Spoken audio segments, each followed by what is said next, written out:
You're in the water loop.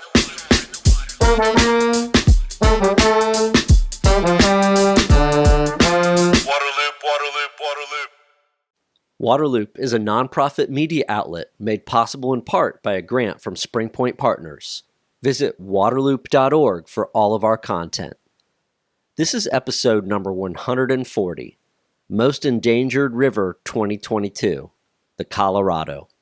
The Colorado River has been named the most endangered river in the United States by American Rivers, with the organization citing the challenges it faces from the impacts of climate change, outdated water management practices, overallocation of resources, and a failure to manage the river equitably. These problems and the overall state of the Colorado River are discussed in this episode with Matt Rice, Director of the Southwest Region for American Rivers.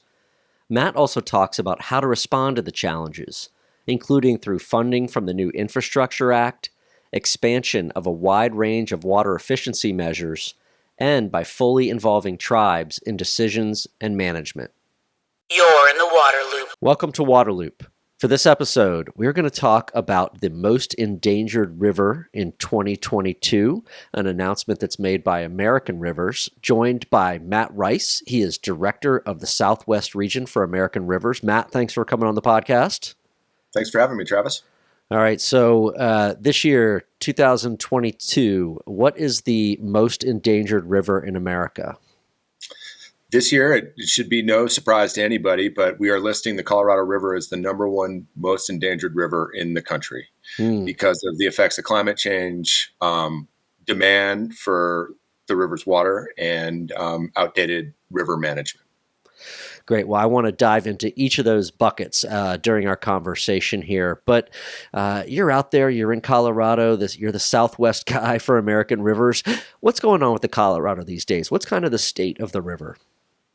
Well, we're in a crisis. It's a crisis many of us have seen coming for many, many years. Over the last 20 years, the river has lost about 20% of its flow, which is a pretty remarkable statistic. And I think a lot of climate projections are suggesting that we could lose an additional 10 to 20% more of the water available in the river. And we're at this key point right now. Reservoir levels are dropping precipitously, both in Lake Mead and Lake Powell. Runoff is not what it was or historically has been. Just very, very simply, we don't have the river that we used to have. And we need to take proactive measures. We need to be in solution mode to implement the types of projects that build resilience for the Colorado River Basin, types of projects that help water users across all sectors use less water. And we need to do that now. And we have an opportunity, a once-in-a-generation opportunity with the passage of the infrastructure bill that directs $8.3 billion with a B to Western water. And we want to see that water, that money put to good use. Yeah, like you said in the beginning, you said no surprise that the Colorado was selected this year. The news is just full of headlines about the situation on the river, not just in the West, but we see it back here in the East where I am. Those stories, Lake Powell, Lake Mead at their lowest levels ever since the dams were built to create those two lakes. That's alarm bells going off to me. And it's kind of scary. I always see the stories about snowpack also, right? Like snow's not coming. That's that melt that you guys depend on in the spring to replenish the water supply and everything. So you mentioned three buckets here, climate change as one of them. What's really going on? Talk a little bit more about the impacts and future threats of climate change for the Colorado River. Yeah, well, the climate crisis, I think from our perspective, is a water crisis. And ground zero for that crisis is the Colorado River Basin. This region is heating at a faster rate than most other regions in the world because it's a hotter, drier climate. Throughout the entire year, that sucks water and moisture out of the soil, out of the rivers, out of the reservoirs.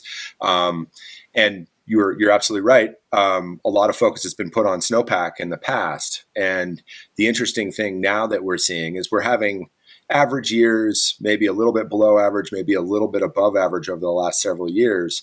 But that's not translating to more water in the river because the soils are so dry, because it's so much hotter, because it's so much more arid. Just the environment sucks more water, and that water is not making it to the river. We're not able to deliver it to downstream in the headwaters from Colorado, not able to deliver as much to downstream states and water users as we have in the past. And that creates legal issues and complexities, to say the least.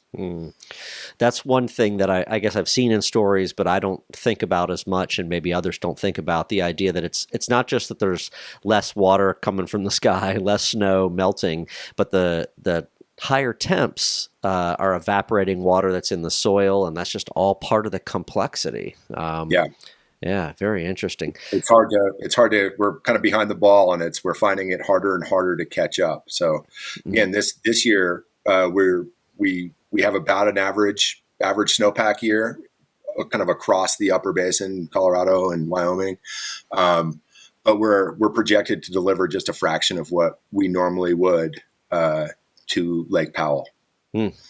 So what are the proposed solutions? What actions does American Rivers think should happen to try to address the impacts of climate change? That's a big problem to deal with for sure. But what are some of the steps?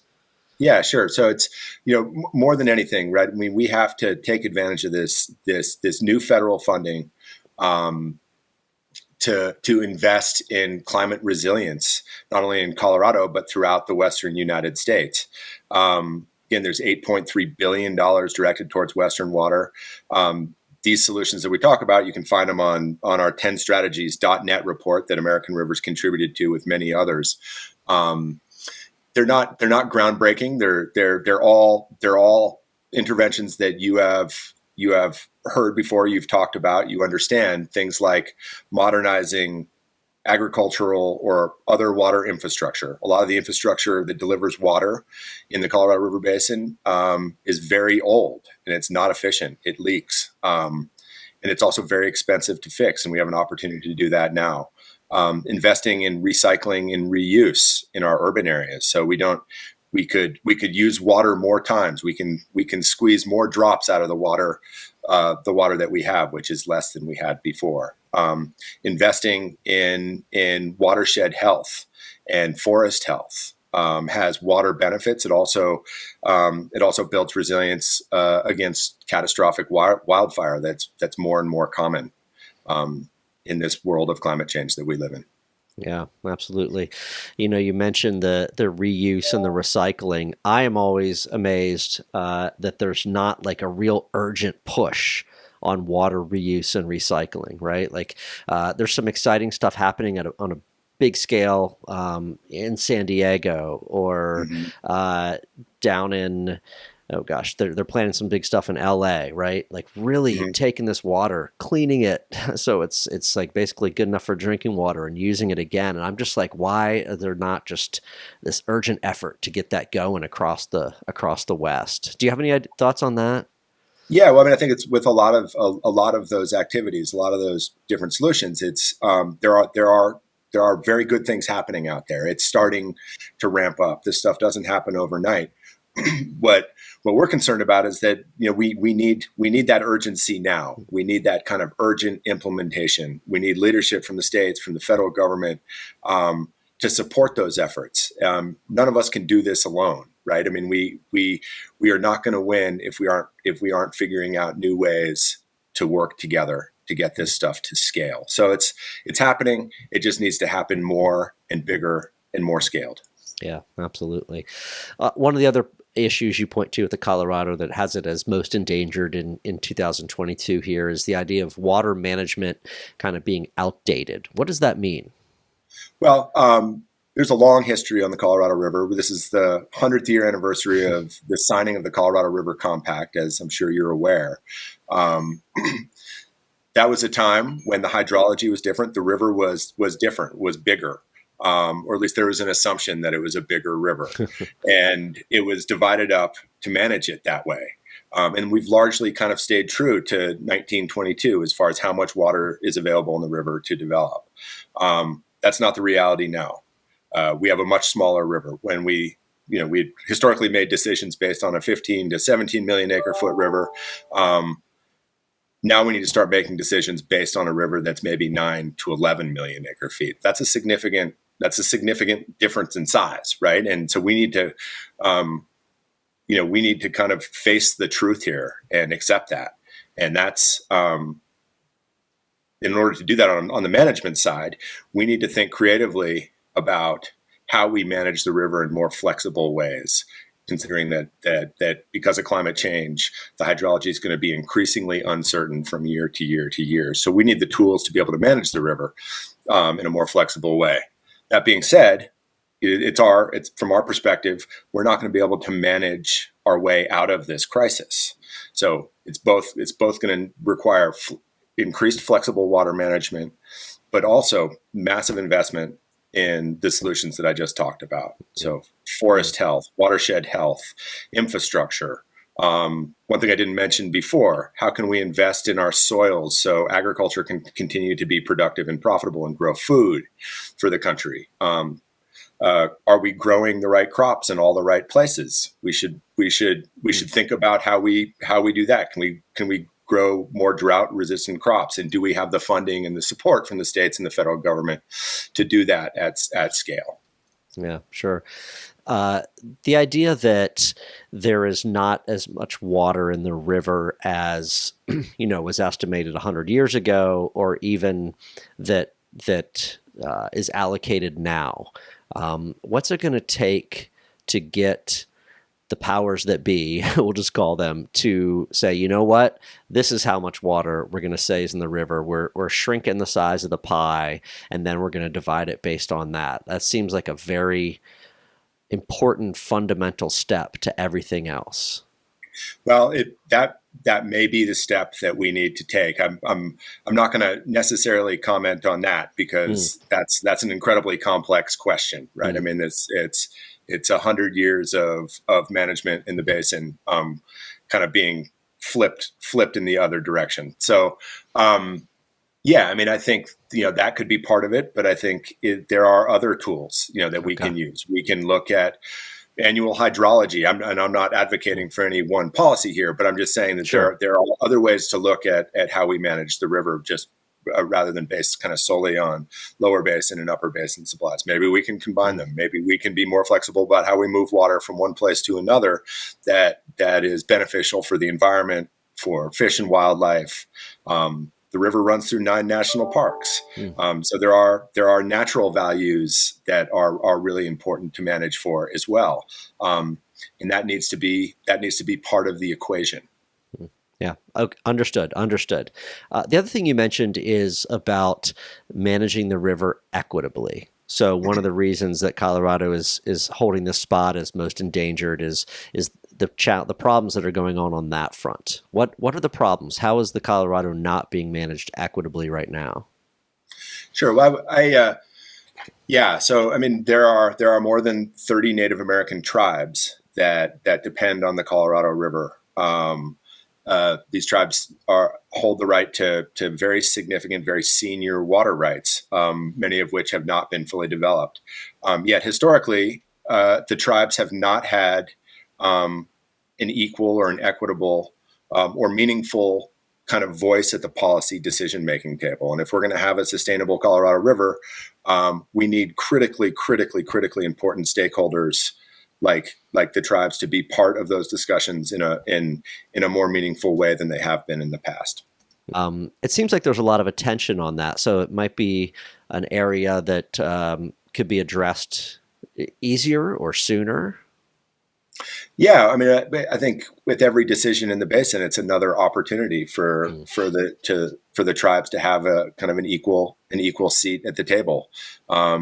And again, I mean, it's so critically important that happens, not only for equitable water management, but for the future of the river. I mean, the tribes need to be front and center in decision making. Sure.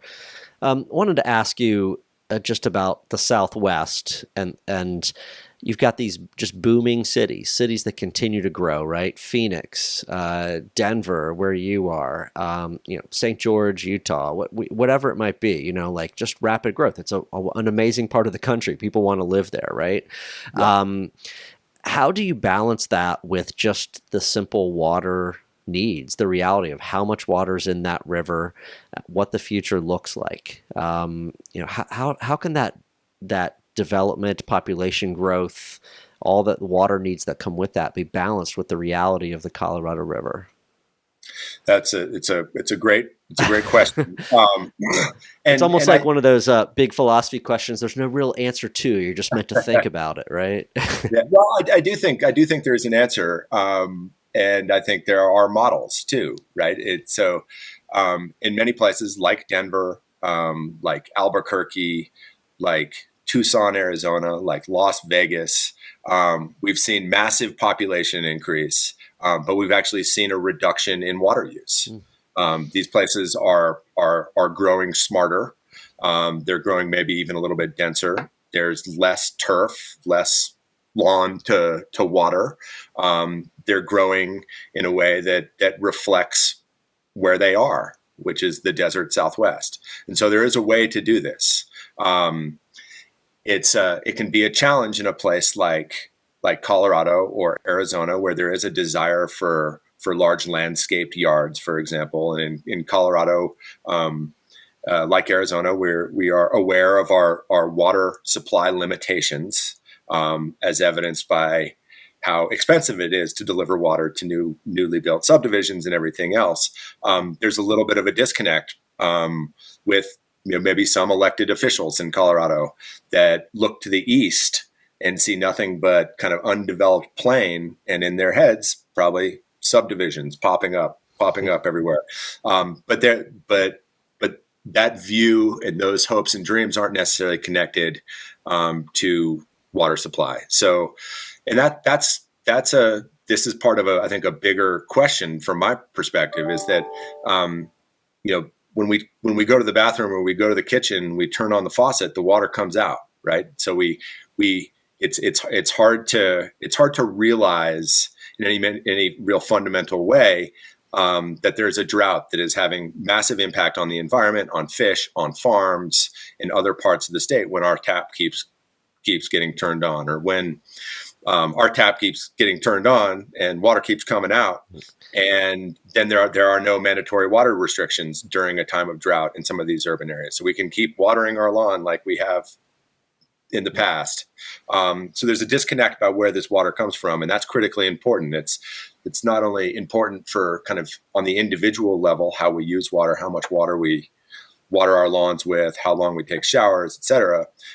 It's important that we know that connection, and we hold our elected leaders accountable, that they know, our elected leaders know that water and climate resilience is important for the future of Colorado or Arizona or New Mexico, and that they vote that way. I mean, I think it's kind of a bigger political challenge than just kind of individual use. Both are important, but yeah. Yeah, so great. Well, so Colorado River, most endangered 2022, American Rivers has put it in that spot. And I guess I want to close by asking, what's the purpose of that? You put out this report, you identify this river. What do you hope that does? Well, I think for you, Travis, and your listeners are all over the country, I'm assuming. Yep. We really want folks to know that this is not just a regional issue that you can read about in some newspaper. This is important to people that live in Connecticut or Florida or even other parts of the world. The stakes are massively high. This river provides water to approximately 40 million people. It drives a $1.4 trillion economy, probably much larger than that because that number is from 2014. So if we're unable to meet these challenges at this time of crisis, this is a national crisis. And I say that just to connect it to your listeners in Connecticut, for example, right? Sure. I mean, it's like if we're unable to meet this challenge and the river crashes, it's going to have implications far, far beyond the Southwest. Yeah.